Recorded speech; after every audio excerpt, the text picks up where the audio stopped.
Good morning guys! For today's video, andito ako ngayon sa school ng Celedonio. Atid ko lang sa anak ko, pasukan na sila guys. 6:45 binubuksan ng gate. Ayan guys. May ibang bata nakapasok na. Tapos ngayon, diretso naman ako ngayon sa palengke. Ayan. Hanggang dulo yan guys. Ang laki ng school na to guys. Sa loob. Pang umaga lang sila lahat. Wala silang panghapon. Guys.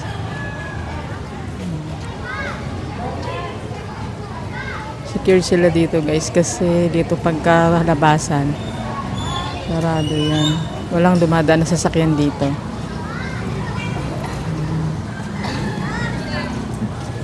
Ganon din sa dulo. Yung gate doon na kulay orange. Yan guys, sarado yan. Nasara nila yan. Pagpasukan tsaka labasan. Okay. Marami pang pumapasok ng mga bata.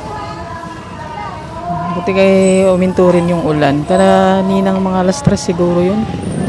Na madaling araw, lakas ng ulan. Buti hindi nagtuloy-tuloy. Kundi baka masuspend na naman ang klase. Sige guys. Ingat po tayo palagi. God bless us all.